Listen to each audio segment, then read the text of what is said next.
morning. Day 4 on Anticosti. That makes it Wednesday. And I finished deer hunting yesterday, as you would have seen in the previous video. And I'm out walking for bird and rabbit now. I'm feeling a little bit better stress-wise.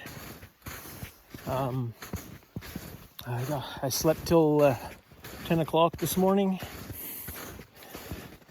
I made steak and eggs for breakfast.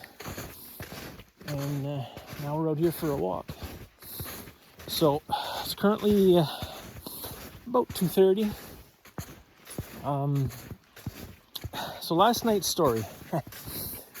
We had a plan where I would walk up this trail and meet a second trail that swung around to the road. And that's where the guide was going to pick me up. And if I had killed deer, then we'd go in with the four-wheeler and get them. But what it showed on the map that the trails connected, they actually didn't. So for his part, he come in where he was supposed to meet me, and in going about half a kilometer, he was using the chainsaw for about 20 minutes, and it ran out of gas, and he couldn't go any farther. And he turned around and decided to come down the other way because there was another trail that connected at the bottom. So anyway, I had went back to the deer and I waited till dark, and I was starting to be really cold. So I started walking back to the beginning of the trail, because when I had walked up to the top, I never saw the connecting trail I was supposed to take, and I ended up in a dead end. And so I went back to my deer. So at this point, I'm walking back to where he had dropped me off. And when I started walking, it was dark. So I walked with a flashlight in the dark. And I was about 10 minutes from the beginning of the trail that where he had dropped me.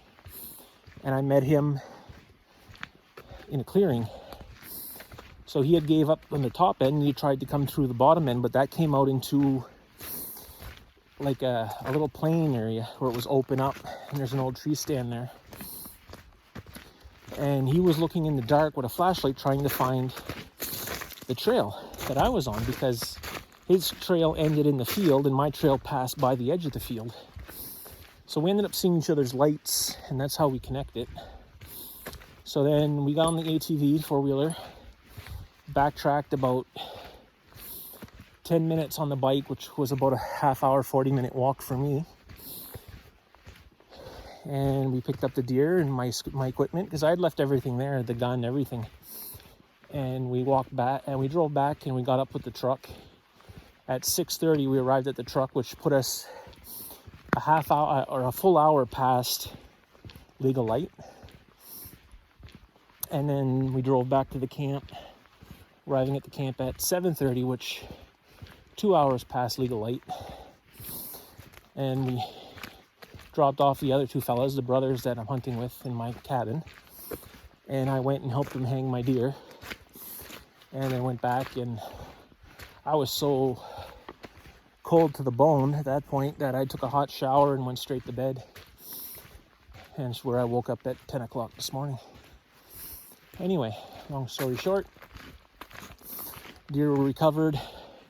I got out of there just a lot later than I would have liked.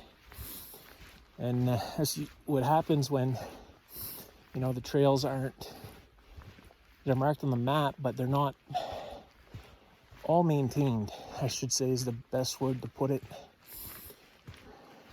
Because usually, I guess, the guides come in a week before the hunters, and they start checking trails and opening trails.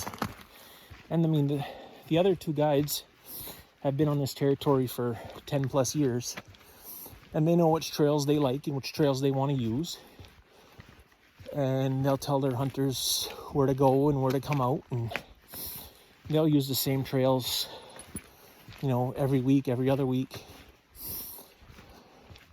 So they open up what they like, and the guy that's guiding us This was his first time in this territory, his first year guiding hunters. So, you know, he's looking at the map and saying, yeah, that makes sense, these trails connect. Then you go and try and do it, and you figure out that, you know, they were never opened up in the fall, in early September. So that's what happened to us last night.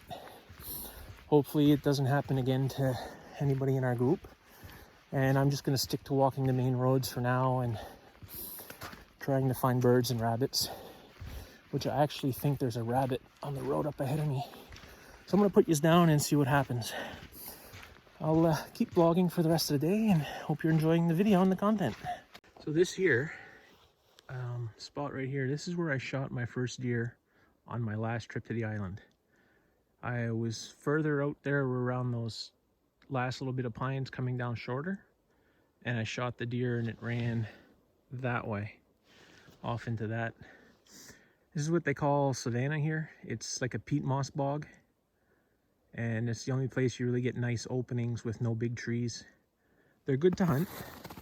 Like if you look down here, there's a deer trail right here. And I'm walking in here, I saw all kinds of deer trail. Oh, you see the deer trail right here in the snow. Going out into this. I guess the kind of place where you'd want to put a little stand, little cabin, and hide and sit for the day. You'll see deer for sure. Yeah. It's a beautiful spot. So I'm gonna keep walking, still looking for rabbits and birds. Okay, it's the end of the day. I'm still walking back to camp. The guide should be out with his truck behind me and should be coming from that direction. So if he shows up, he'll pick me up. If not, it's maybe a 15-minute walk to the camp. It's after legal light, so my gun's unloaded and I got it slung across my chest in a way that shows that I can't shoot it, just in case the wardens show up again, because they were here 2 days ago. I mean, I doubt they'll show up again in this sector this week, but you never know. Since I don't have a case to put the gun in, I got it slung in a way that makes it impossible for me to get it up and shoot. So I don't know if the other guys in the camp got anything today. So that's why I stayed out walking this late and hoping they'd pick me up and I'd see if they got anything so I can go help the meat shed. I'll do a vlog from there tomorrow, maybe, if I can, and show is always hanging in there. There was 15 deer in there as of noon today. So the other two camps, there's 5 people per camp.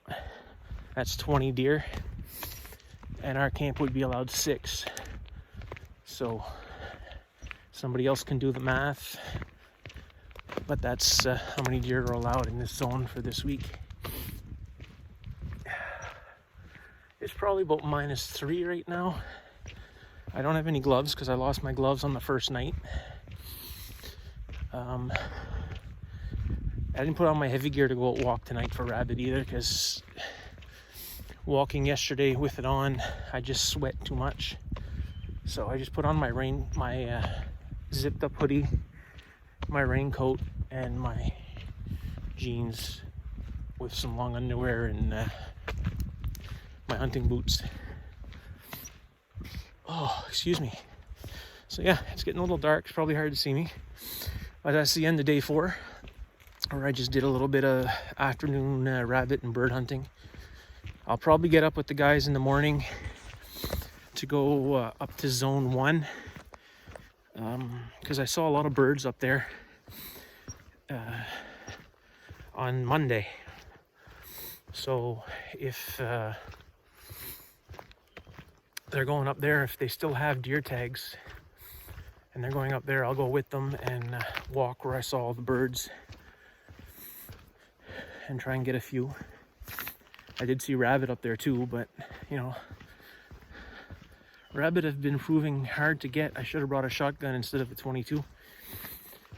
The first one I saw never had a chance. He popped out into the road, in the same step he was flying back into the woods. And the other one I saw about 15 feet into the trees, and he was hopping when I saw him. So with the scope and up, I couldn't see him with the scope, but when I took my eyes out of the scope, I could see him just because of the way he was hopping. And you know, if I would have had the shotgun, I definitely would have been able to pop him. Wouldn't even been a question. Well, anyway, I'm back at the crossroad, and the guide has not showed up yet. So I want to take the turn for the camps. And if they get something, they get something. If not, I should find out in the next half hour. Anyway, have a good day. See you for now, and we'll do some more tomorrow.